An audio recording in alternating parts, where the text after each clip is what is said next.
So it has been a year since my mom has transitioned, and I don't, you know what I'm saying? Like, it's, on the day you don't really know what to do. You know what I'm saying? Like, as far as for me, I'm just gonna, the one thing that I have learned this year is I'm not God. I can't control anything, and it's best for me to just let stuff ride the way that it rides. My trust in God is superior. Um, yeah, I'm not like messed up. You know what I'm saying? I'm not like toe up. I'm not toe up. The way that God allowed my mom to transition definitely gave me peace. She was in hospice for about a month. They actually had gave her 2 weeks to live, but my girl fought. She fought. And when I was younger and now, I've learned that God puts me in a position to have like the front row seat for stuff sometimes. And sometimes it bothers me. Sometimes it gets on my nerves because sometimes the stuff that I see, I don't want to see. It's been, yeah, I don't want to see.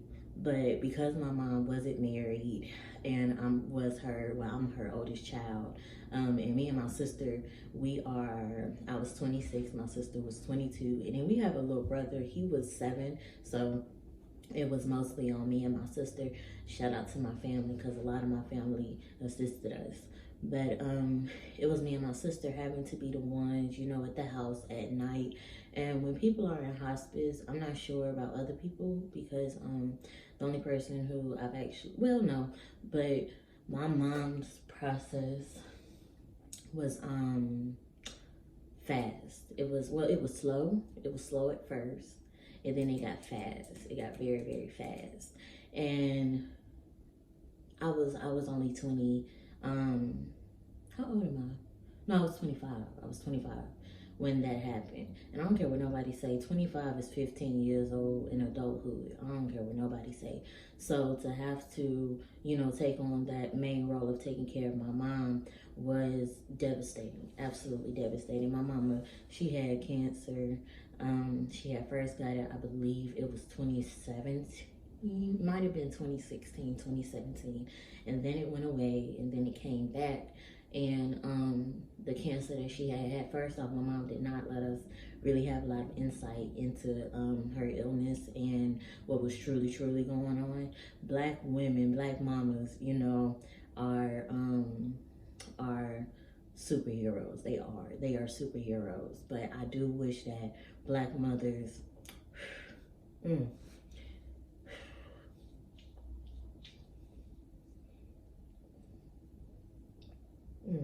I wish that like black women in general really,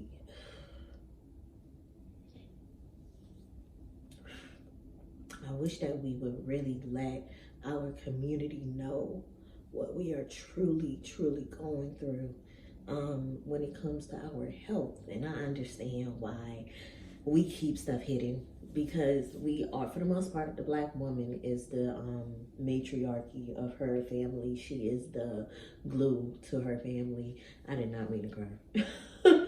She is the glue to her family. But it is important for your family members to know what's going on with you.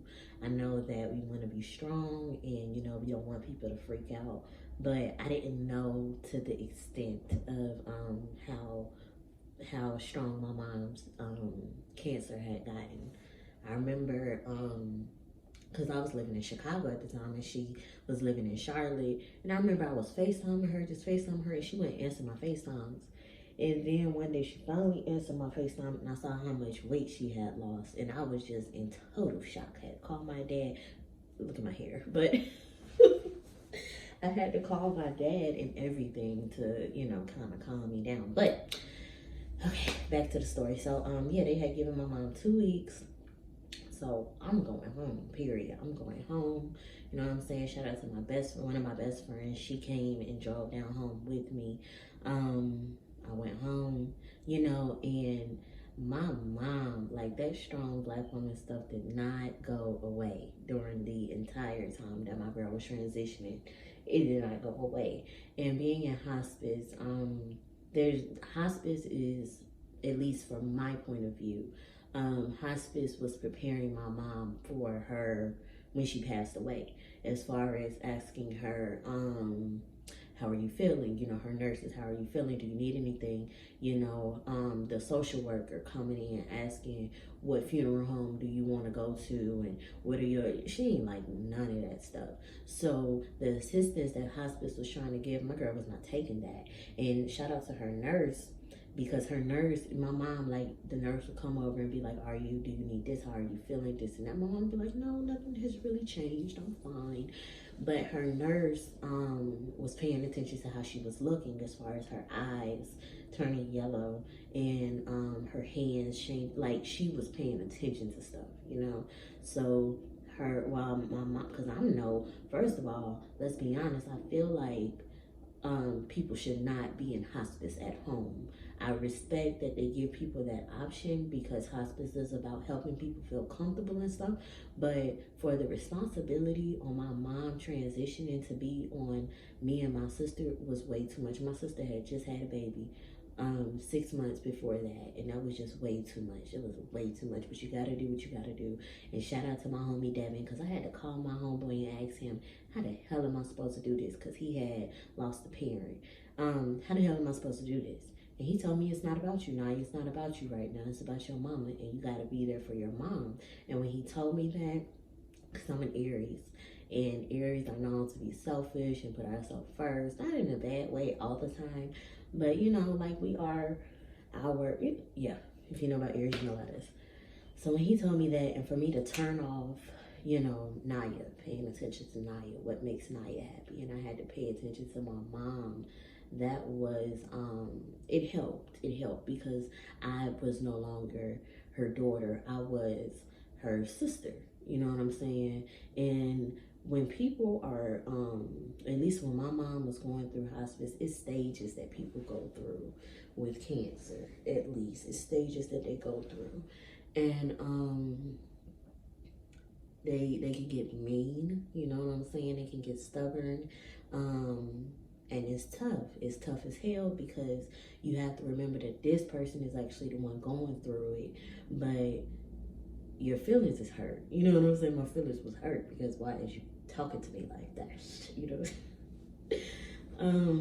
So yeah, but I remember, so like moments that I remember, so my mom, she would go to church all the time. She went to church until she could not go anymore. My girl went to church. And I remember going to church with her, and she went up to the, what do we call it? What are the steps? The steps by the preacher. I'm sorry, I haven't been to church in a while.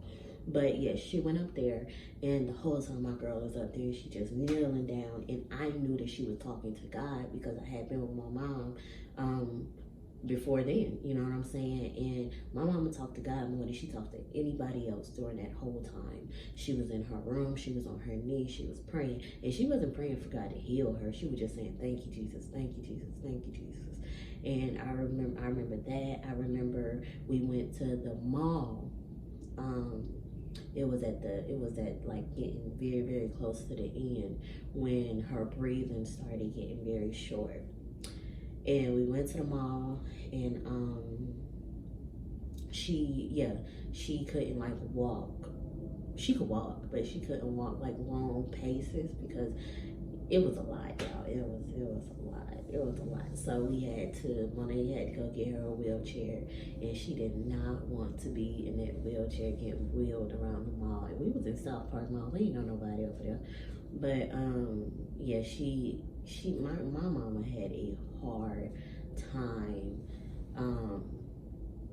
accepting her transition. And that is what I love about God, because God was such a friend to my mama. My mama always said that God is a gentleman. It's going to make me emotional, because when God shows you, like I said, sometimes he puts me on that front row, and I can't explain. It's like when you're in a room and a baby is born, it's the same thing as when somebody passes over, of how magical that room feels. And when my mama was in her like last days, because God always shows his stuff in my life, But when my mama was in her last days, the way that God was just so patient and so calm and so peaceful and so loving to her, and you had to be in the house to know what I'm talking about.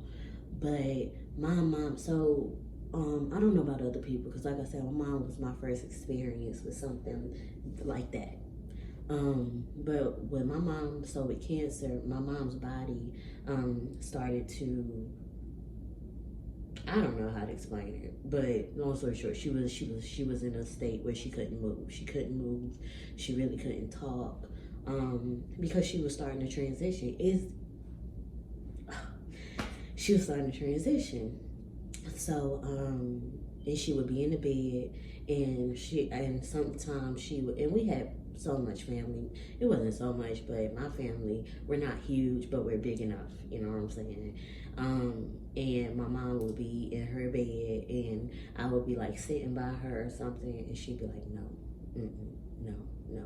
And before she had got to the state that she was in where she couldn't move and stuff like that, she had told her best friend, who we consider our aunt, because y'all know how it is with best friends and stuff, like they have kids, that's your niece, that's, yeah. So unfortunately, my mom's best friend daughter had passed 6 months, it's something about that, 6 months before my mom had passed. And Kaya was my age, and yeah, we grew up together. We definitely grew up together, and that was my mama's baby. My mama always took care of kids and people in general.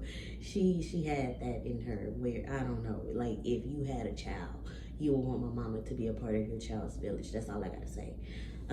But yes, Kaya had transitioned 6 months before that, and and my mom had expressed to her best friend that Kaya had came to her and was like, Aunt Shannon, come on, it's time to go. And my mama said she could hear her voice clear as day. And I don't know about other people, but where I'm from, we know that our people are about to transition when they start hearing the people who've already transitioned, or seeing the people who've already transitioned. So knowing that, and we had found out about Kaya coming to my mama the day before my mama had got in a state where she couldn't move. So when she was laying there and she couldn't move, and she was saying like, no, I knew she was talking to our ancestors that have already passed over. I knew it. I just knew it, because you know.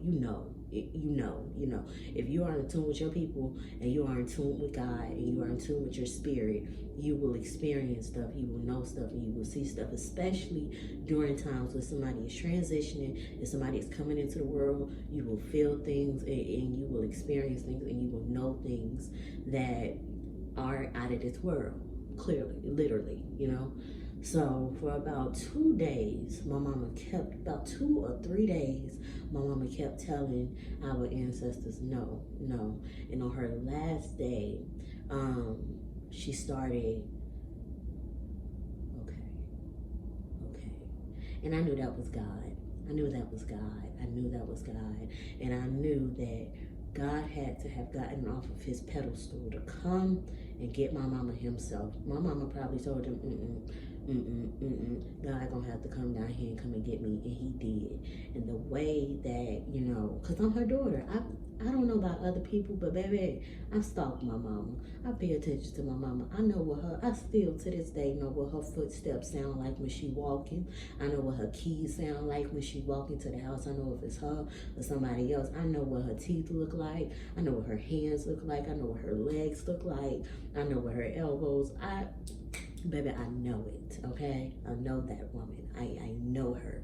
And to this day, I still know her. So, okay.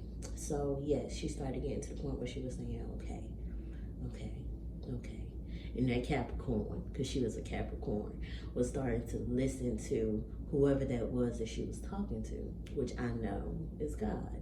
I know it is. I know that it was God. And what I love about God is that my mama, he didn't take my mom until she was ready to go. He's a gentleman. And I remember, because it's that spiritual side of me that knew because of what I was paying attention to, and then the medical side, because when somebody is about to pass away, and they're breathing and their shoulders are moving, then they're struggling to breathe. I learned so much during that time. Oh my God.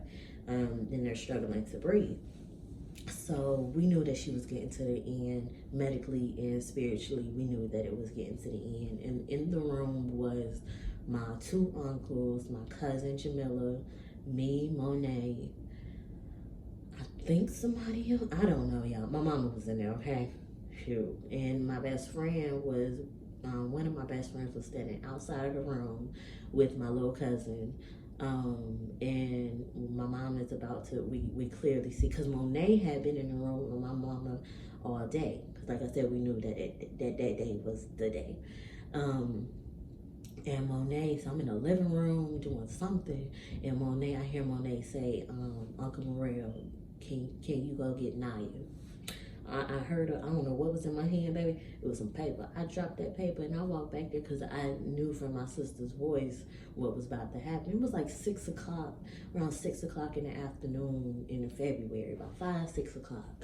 I really strongly feel like it was about 6 o'clock. You see all of these numbers, like, so, yeah, so I go back there and I'm like, is she gone? You know, and when they like, no, not yet. So then, you know, family members start to come in, and my Uncle Morel goes over to lift up the window, because when spirits are passing, you have to open up the window to release them. And we had gospel music playing, because my mama had already told me to ask her, had already asked me to make her a playlist on YouTube with gospel songs. So that was playing, and it was the most peaceful thing I have ever experienced in my life. Like, try your best to live your life in a peaceful way, and God will, maybe, because you know, you just never know what God will do. But the way that my mama peacefully left, and yeah, it was so peaceful. I mean, it was so peaceful. The nurse that had came in after my mom passed, she was just so overwhelmed with the peace and the love, and also the sadness, because you know, you're seeing like this 25-year-old, this 22-year-old who just lost their mom, and then you know that she has a 7-year-old. So that's just, you know, it's very heartbreaking. And you just see, and then also all of my other family was there. Like, you could just feel in the house, you know what I'm saying, like the love, and that was in the house. And I remember the nurse that had came before my mom had passed, the nurse, the last nurse before her, who was a white woman. She was thick, and she was from the west side of Charlotte.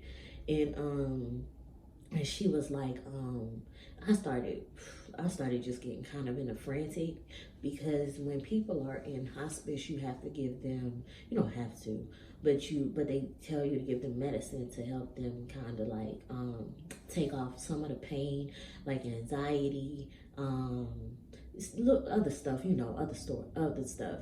And I remember the nurse had came, because it was something that was going on. And the nurse had came, and we was in the room with my mama, me, Monet, Jamila. I think it was just us. It might have been Tuck there too. I don't think so, because Tuck would have stepped in there. But I was like, you know, like, we giving her her medicine. I'm not understanding. It's about to make me emotional.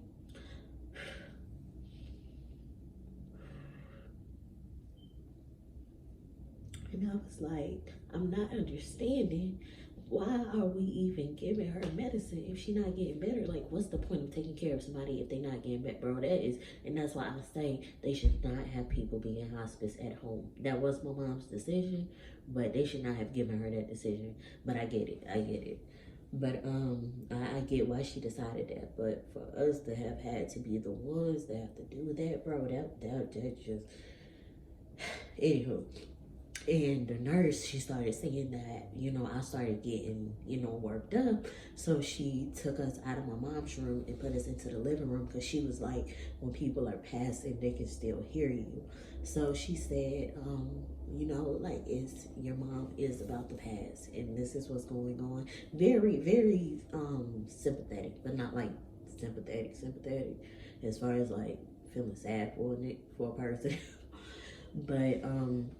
But she told us, she said, when your mom passes, don't call us immediately. take in the atmosphere, feel the atmosphere. It's gonna be ancestors and people in the room that you can't feel. And I'm not gonna lie, for a white person to tell me that, I was like, okay, because I only know black people to really talk about, ancestors and stuff like that. So, I took that in. But when my mom passed, I feel like I was overwhelmed. There was too much going on.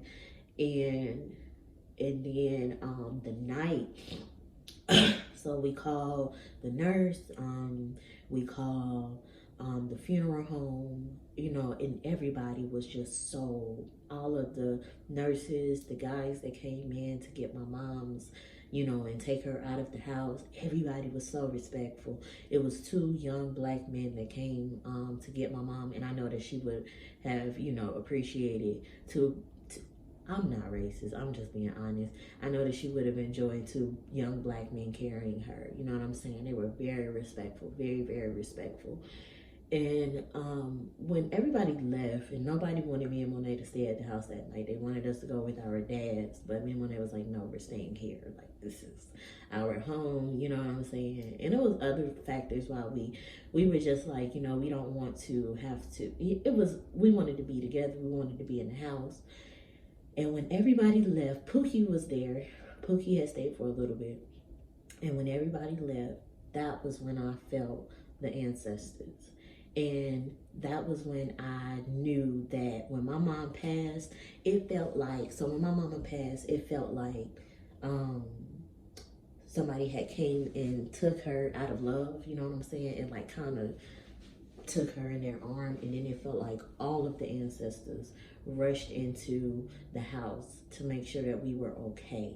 And it felt like, somebody told me in Africa it means that the house is heavy, but it didn't feel like heavy. It felt crowded, which may be considered heavy, but it felt like I was I'm in a sorority. It felt like, it didn't feel like boot to coot, but it felt like shoulder to shoulder. It felt like I was in a packed house, and it was just me and Mo. But I felt so safe. I felt so loved. I felt like my ancestors were there to make sure that me and Monet was okay. I felt like they had a conversation with my mom before they transitioned. I felt what that nurse was talking about. My mom passing over is still, as you have seen in this video, it is an emotional roller coaster, because that was my mama, you know what I'm saying? But it was one of the most beautiful things I've ever seen in my life, to see how God, because God is my friend. God has been my friend all my life, but I knew that God was my friend in the 5th grade. So me and God are very close. But to see God be gentle and kind to my mama was more than anything a friend could ever do for me. I had no power during that time. There was nothing that I could do but to be there. So for God to not step up, but for God to, and he was gentle. And he wasn't just gentle with my mama, he was also gentle with me and my sister. And for him to have been so patient, so loving, so kind, I can't ask for anything more. And he has continued to be that way. And I know that my mom is in the ancestral realm, and I let that woman be at peace, and I be patient with myself. I am a different woman. It's been a year. It has been a year. It has been a year. But I am so happy that I am where I'm at now, and I am not where I was a year ago. I'm here to tell you. But God is awesome. So if you are going through anything that you feel like you cannot go through, ride the wave. Just ride the wave. I probably got snots and shit coming down my body, but yeah. Alrighty, guys.